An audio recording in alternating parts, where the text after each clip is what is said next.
Hello，大家好，我係 Alicia，加拿大政府註冊移民顧問，歡迎大家嚟到我哋每個禮拜嘅 Vancouver 嘅 podcast。我拍檔 Nicole Chan，咁佢咧就係 base 喺溫哥華嘅移民律師啦。因為我嘅工作啦，會睇好多啲聯邦法庭嘅呢啲個案啦，咁我哋會揀一個有代表性嘅出嚟同大家分享。有兩個目的嘅，第一個咧就係睇下現時嘅聯邦法庭法官點樣演繹加拿大移民法啦。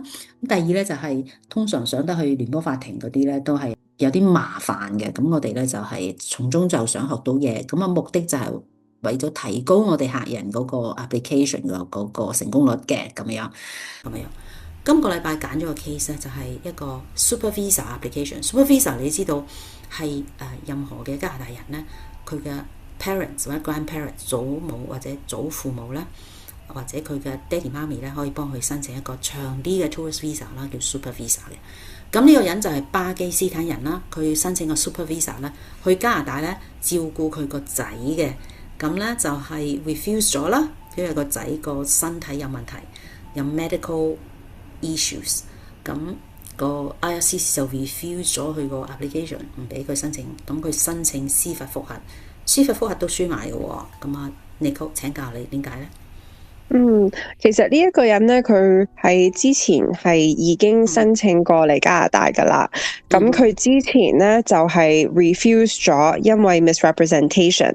咁我哋都即係我哋之前都錄過好多集 misrepresentation 係咩啊咁樣嘅。OK，就係如果你喺你個 application 入邊度咧，你係冇填到啲嘢，或者你填錯咗啲嘢咧，佢就會話你係 misrepresentation 噶啦。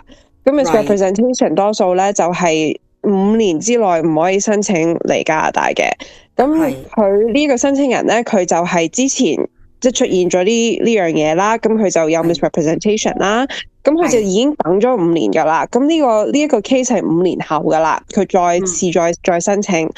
咁但係咧，如果你做呢一啲 case 嘅話，你就知你以前有個 misrepresentation， 就算你再等5年，你5年後啦 ，OK， 你再申請啦，你個 chance 都係少過一個普通人嘅，因為你有呢一個 negative immigration history， 所以咧你個 refusal rate 咧係好高嘅。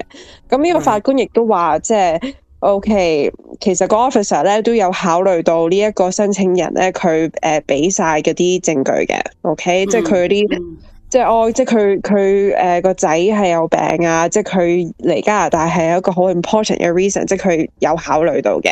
咁但係個法官都話咧，個 officer 因為佢之前嗰個 negative immigration history 都 refuse 佢咧係合理嘅，即係佢冇嘢可以做到嘅咁樣咯，係咯。所以呢個 case 都幾慘，係啊。係，即係所以做移民啦，即係最緊要唔好 overstay 啦，唔好做啲 unauthorized work 啦。即係呢個人，即係其中嘅原因俾人哋 reject 咧，就係佢嗰個 employment history 咧，就即係佢個底花咗，即係 ICC 唔再信佢啦，已經。即係其中一個原因啦，咁樣。多謝 Nicole 同我哋分享嗱，呢個唔係呢個 advice。如果你自己嘅 case 咧，就需要 Nicole 俾 advice 你嘅，請你 PM 我哋啦，我哋好樂意同你安排嘅。咁如果你親戚朋友都想聽嘅，歡迎你同佢哋 share 啦，咁樣。咁如果你其他 topic 需要我哋去做 research 嘅，請你喺 comments 嘅留言。下次再見，拜拜。拜拜。